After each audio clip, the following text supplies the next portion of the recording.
Hello guys and welcome back to Car Obsession. As you can see, I'm joined by Leo, my Leon Cupra, and I know he hasn't been on the channel for quite some time. You would have also noticed I'm joined by a guest. This is Matt from UK Carbon Clean Auto Techs. Bit of a mouthful, that one. Sorry, and UKCC Auto Techs. What does the CC stand for? UKCC, carbon cleaning.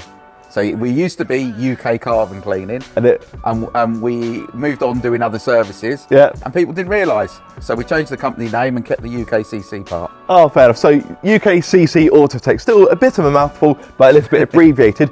And as you can tell by the title of today's video, we are doing a carbon clean. So what can you expect from this video? So we're going to learn what carbon cleaning is, the advantages of it, maybe any, perhaps, let's say, misconceptions that you may have read on forums. Oh, you shouldn't carbon clean your car. Oh, I did this. And yeah, we're going to get rid of any myths surrounding it. And Matt, I'm going to hand over to you.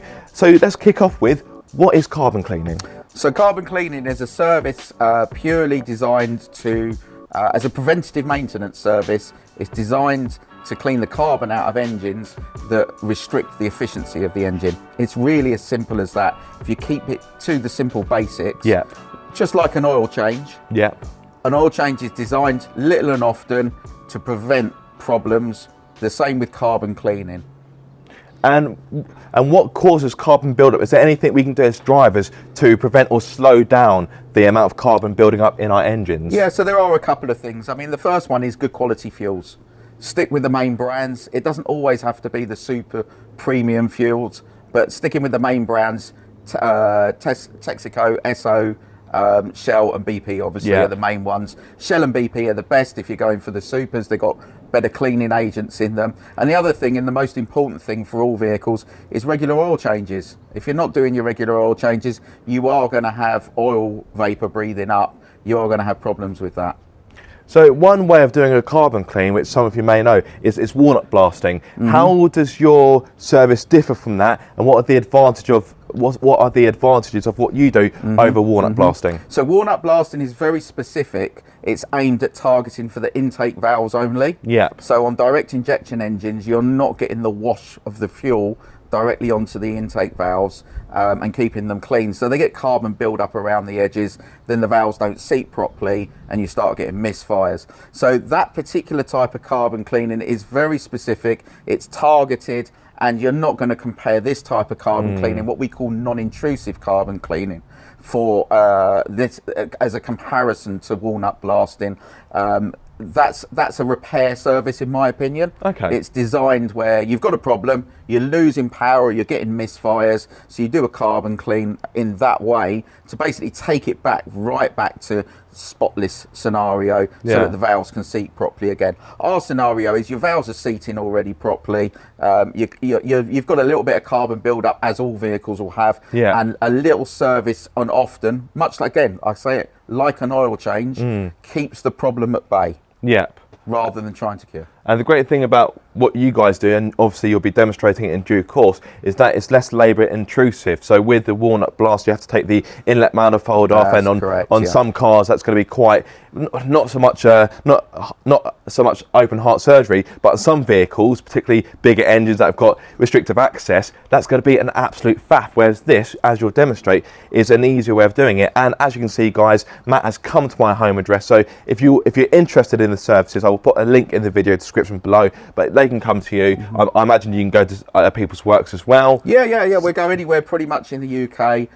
It's a mobile service in the way we're self-sufficient for this type of service. The machine actually runs off the vehicle battery, so we don't need any access to power source or anything like that. It's a 45-minute process, nice and easy. As long as we can get to you, we can do it anywhere. Perfect. And I'm going to go on a bit of a tangent here. Bear with me, guys. So oil catch cans. Now, I did a video on catch can on the catch can on my Leon a while ago, and I didn't realise just how much of a divide it would cause on the internet. Some people are like, yeah, catch cans, and other people are like, no, it's the devil's work. It's interesting, isn't it? From a carbon perspective, where do you stand on catch cans? From a carbon perspective, it's definitely beneficial. It's pulling that vapour out of the system, so it can't settle in the engine. It's as simple as that. I understand there are other aspects that people, like you say, it's the devil's whatever. Yeah. But yeah, for us, we believe in them. Yeah, they're a good benefit. I remember one comment, there's various comments, and armchair mechanics, there's one guy that said, no, you need that, it lubricates your intake manifold. It's amazing, isn't it?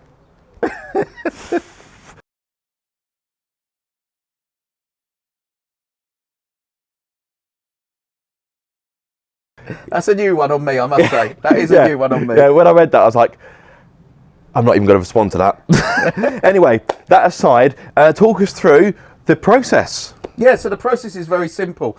This machine here that we keep tucked away in the vehicle, just for weather purposes, to be honest, but it generates hydrogen. It gets pulsed in through the air intake. So we literally move your air filter, remove your air filter. In your case, it's the cone.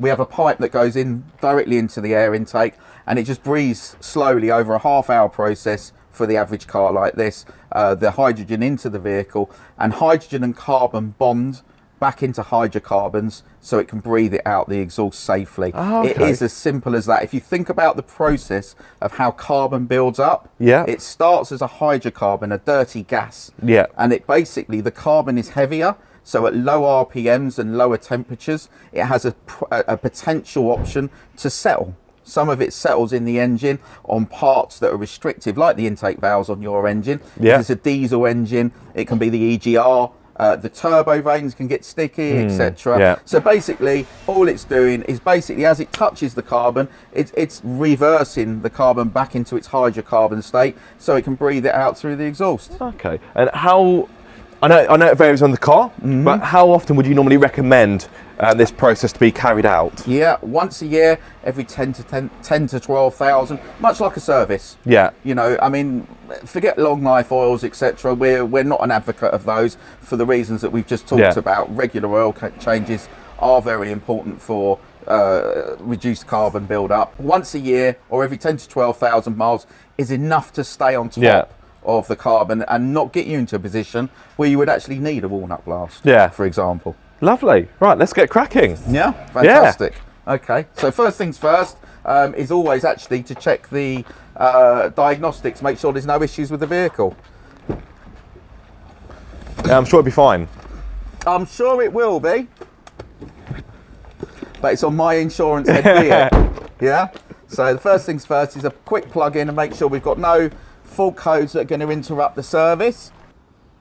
Yep, clean bill of health on the engine. That's what we like to hear. Know. That's all we need to know. Pause that. I'll leave that there.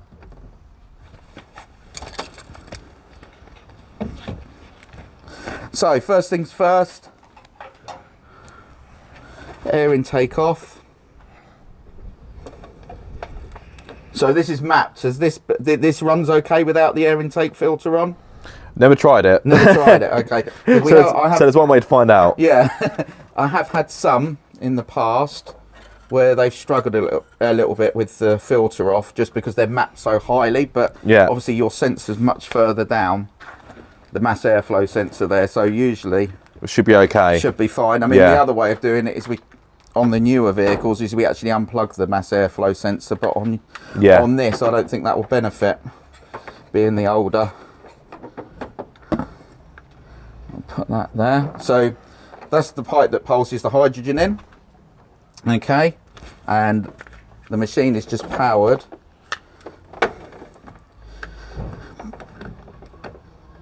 I'm going to get the engine started first. Just make sure I haven't left it in gear, because I normally...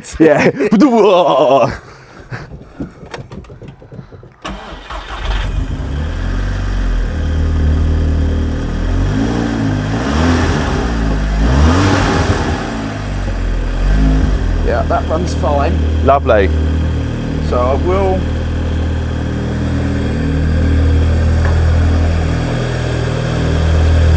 So we're live there.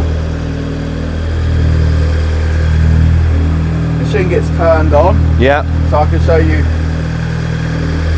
We have a selection. One of the things that makes us very different from anybody else on the market is that we have our own selection of chemicals. you have to excuse the state of these cans, but I should have got some better ones with me. They've been well used. They've been used. So that's the main thing. Well, this one gets used for more than one vehicle, so it's been rattling around in the car a while. I mean, if there were too clean, you'd worry. Exactly.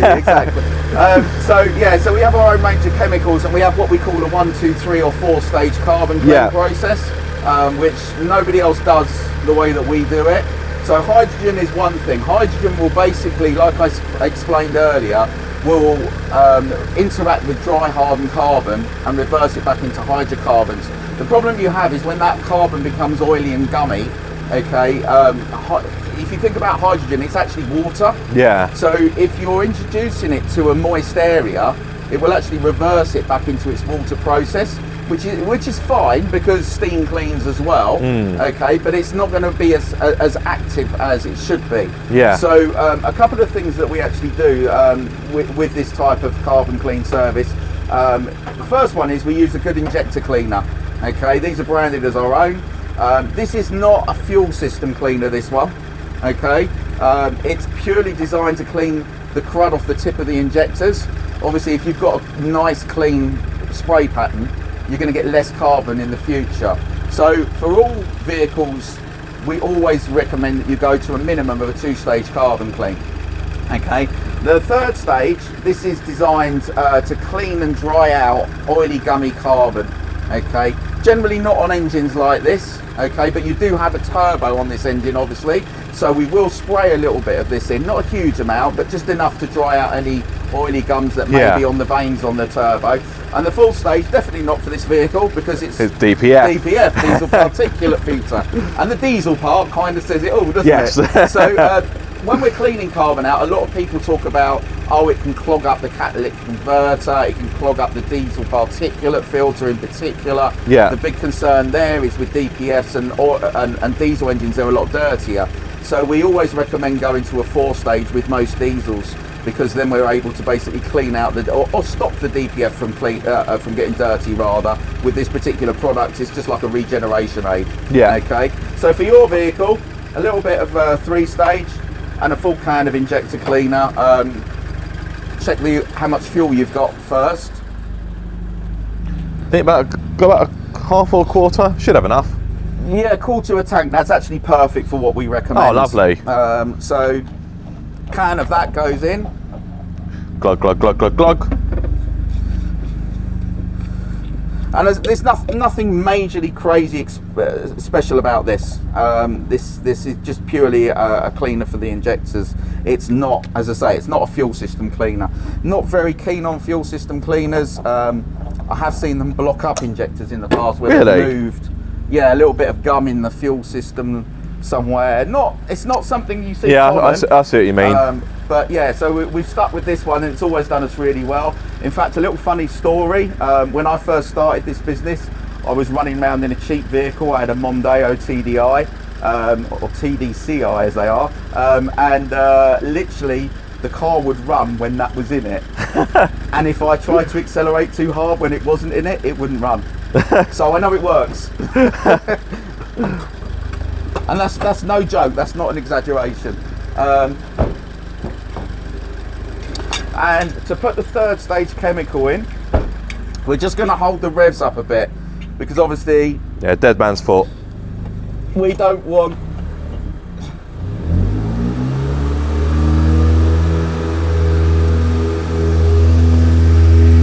the chemical's not actually flammable, so that's just a pedal depressor. Yeah.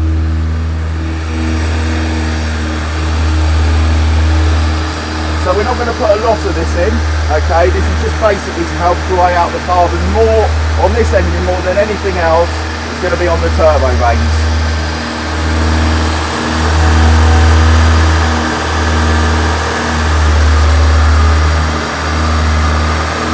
Now on a petrol engine, this is non-combustible, but on a diesel engine, the propellant in the can will actually increase the revs.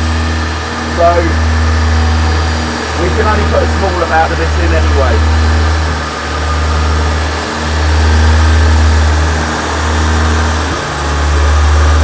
You can get a little hesitation in the engine as it goes through. Yeah. If it takes too much in one go.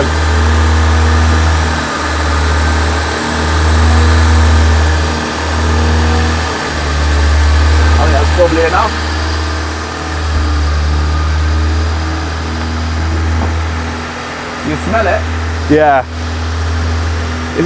The smell's familiar, but I can't put my finger on it. It's like, it's very similar to a standard EGR cleaner, but it's just got a drying agent in it as well. So this process is now half hour from here, basically. We're gonna just let it rev for a few more minutes, and then basically we'll drop it down to idle, and then every 5 to 10 minutes we'll rev it just to aid the process. Yeah, just to help work everything through. That's it, exactly. Yeah. And keep some heat into the engine as well. Yes, yeah. The heat helps to burn the carbon off. So talking of that as well, one of the main reasons carbon builds up in engines is all the short stop-start sticky driving that we do these days. We're too lazy, and look at me, I mean, I can't talk, but we are too lazy to walk half a mile down the road to the shops. It's the worst thing in the world for the car, as you're probably well aware. Yeah.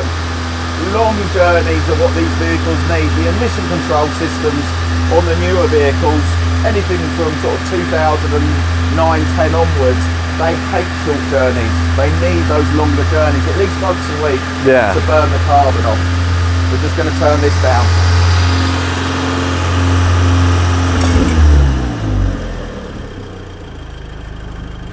So, in your experience, have you ever come across any challenges? And by that I mean any people that say carbon cleaning is a bad idea, and have you and of course, I've come across it all. Yeah. And what do people normally say about carbon cleaning from a negative point of view, and what do you say to them to quash those theories? Yeah. So the first thing is the carbon cleaning in the UK is about 7 years old now.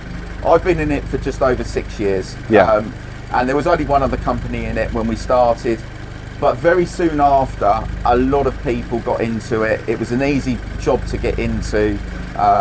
Put a couple of signs on a vehicle and off you go. A bit of advertising on Facebook. And there was a lot of misconception, I think mainly because people were mis-selling it as much as anything else. Yeah. And it's not a cure. That's number one. Okay, it's really, really important. So people who say, oh, I try carbon cleaning for this, or I try carbon cleaning for my EGR or my turbo, not understanding that it's not a cure. If there's a problem, if there's a fault, carbon cleaning isn't magic. Yeah. It's a preventative solution. Again, I keep saying it's like an oil change. If you work in the industry, you must have had people, oh yeah, I need an oil change, I've got an engine light on. Yep. Yeah, well, it's exactly the same. I need a carbon clean, I've got an engine light on.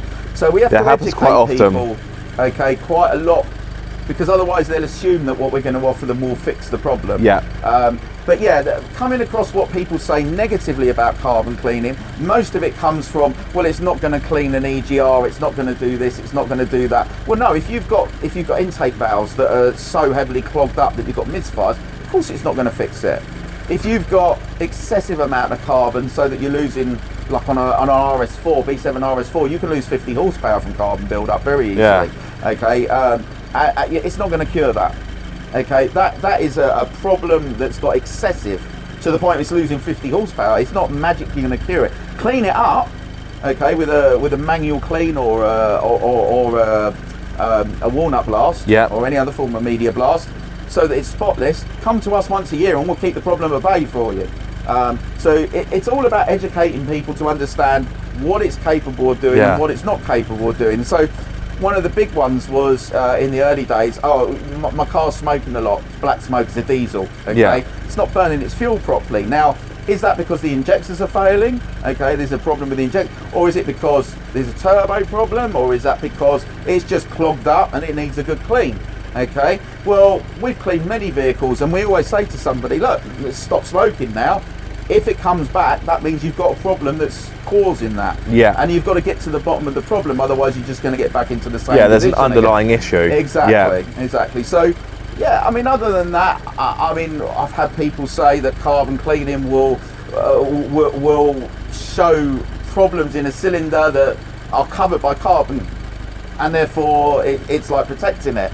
Come on, these are high pressure engines. There's a bit of carbon in there that's holding an engine together. You've got a serious problem. Yeah, we're not talking 1950s low pressure engines here. Yeah. These are highly strung high engines by comparison, and they're not held together by carbon. I've never damaged an engine, okay, and I tried to think how many engines I've carbon cleaned. but I do 4 or 5 a day. Wow, okay. And I'm 6 or 7 years in. Yeah. And I don't take more than 6 weeks holiday a year. So, and I work 6 days a week. Yeah. So, I know for a fact that the carbon cleaning does not damage engines in its own right.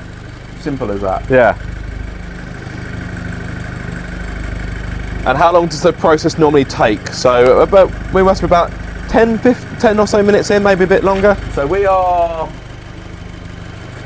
6 minutes in on the 6 minutes in, so okay. I always count from after I put the chemical in. Yeah. Okay, and we're 6 minutes in. An average engine like this, anything up to sort of 3.5 litre, 30 minutes Okay. is plenty. Yeah. As long as you're intending to do it little and often. Yeah, of course. If it's a one-off, then I'm going to usually say, right, you want to do 45 minutes an hour. Yeah. Pay for a bit more. Okay. But yeah, 30 minutes, and then if you go up to bigger engines like a 5 litre engine, or especially if it's twin intake, I usually do 30 minutes or 20 to 30 minutes on one side, Yeah. 20 to 30 minutes on the other side. So one of the things I always get asked when doing a carbon clean is, well, what's going on? Is it pushing stuff in? Is it sucking it out? Okay, and I say no, it's pulsing hydrogen in, and they go, oh, there's nothing going on. So you can't see it, but there's your hydrogen. Yeah.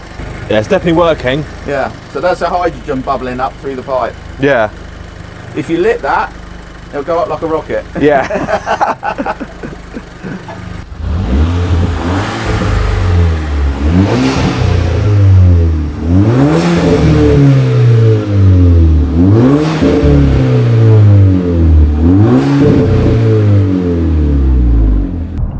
As you can see, guys, you now join me inside the car. Matt said to give Leo a 20-minute run out, so I thought I may as well combine that with my first impressions. So I've only got one GoPro filming. I just grabbed the nearest one to hand, stuck it on the windscreen, and here we are. So these are my first honest, genuine thoughts. So I wouldn't want to say something if it wasn't true, or portray an opinion that isn't mine. What I noticed very quickly is that the throttle response is definitely more responsive. As Matt said on camera, well, I'm not too sure if the camera was rolling at the time, I am highly tuned to this car. Well, I'd like to think I'm highly tuned to this car. So any differences or any changes, I'm likely to notice. And yes, throttle response is more alert, it feels crisper, and overall the power delivery feels just a wee bit smoother.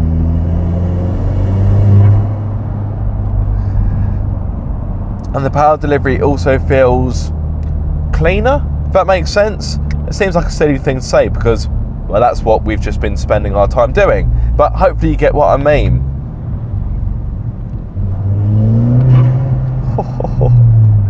Yeah, it's definitely added a bit more punch to the 332 horsepower that's on tap. So once we've got out of this bank holiday traffic, we'll be on the A24 and we'll give it a bit more of a blast.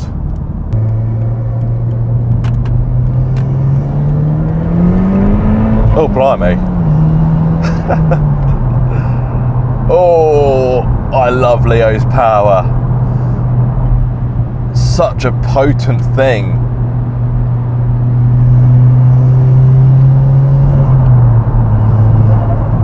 The carbon clean has definitely refreshed things, and I can genuinely notice a difference.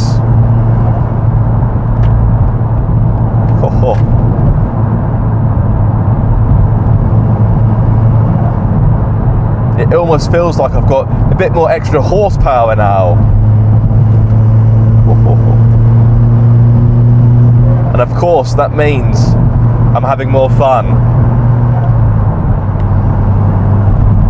So guys, I do hope you found that video useful or enjoyable. If you're interested in getting carbon cleaning done on your very own vehicle, like I said, I'll put the details for UKCC Auto Techs in the video description below. If you have any questions, then please pop them in the comment section and I will relay them onto Matt. Matt is a busy guy, but I'll pass them on to Matt and he'll answer them when he's free to do so.